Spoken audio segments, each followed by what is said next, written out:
GPSC 2025માં બંધારણમાંથી આ પ્રશ્ન આવવાની સંભાવના ઘણી વધારે છે. નીચેના વિધાનોમાંથી કયું વિધાન સાચું તમારે તપાસવાનું છે. અહીંયા તમને બે વિધાન આપેલા છે.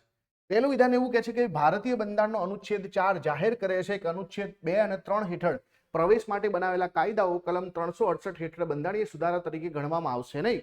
અને બીજું લખ્યું છે આવા કાયદાઓ પસાર કરવા માટે કાયદાકીય પ્રક્રિયા મુજબ સંસદમાં સાદી બહુમતી જરૂરી છે. સીધી વસ્તુ છે, તમને જે છે ભાગ નંબર 1 નો જે છે અહીંયા ક્વેશ્ચન પૂછાયેલો છે અને 1 માં જે છે 1, 2, 3, 4 આર્ટિકલ આવે છે. બીજો આર્ટિકલ એવું કહે છે કે કોઈ પણ બહારના રાજ્યને ભારત સાથે જોડવું હોય અને ત્રીજો આર્ટિકલ એવું કહે છે કે ભાઈ ભારતના રાજ્યોની અંદર જ પુનર્ગઠન કરવું હોય. અને આ બંને પ્રકારના જે છે જે પણ ફેરફારો છે આર્ટિકલ 4 માં લખ્યું છે કે આવા કોઈ પણ પ્રકારના સુધારા કરવા માટે બંધારણના આર્ટિકલ 368 નો આપણે ઉપયોગ નથી કરવાનો, એટલે કે સુધારાનો ક્રમ આપવાની જરૂર નથી. અને એટલા માટે આ સુધારા સંસદ સાદી બહુમતીથી કરી શકે. એનો મતલબ છે કે 4 મુજબના જે પણ જાહેર કરવામાં આવ્યું છે કે 2 અને 3 હેઠળનો કોઈ પણ કાયદો હોય એને આપણે બંધારણીય સુધારા તરીકે ગણીશું નહીં. એટલે આ પહેલું વાક્ય આપણું સાચું છે.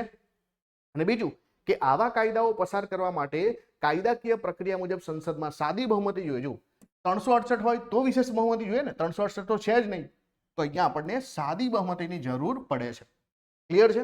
બીજું કે આર્ટિકલ 3 મુજબનું કોઈ પણ બિલ લાવવું હોય તો એના માટે કોની જે છે પહેલા પૂર્વ મંજૂરી લેવી પડે, તમારે કમેન્ટ કરવાની છે આના વિશે.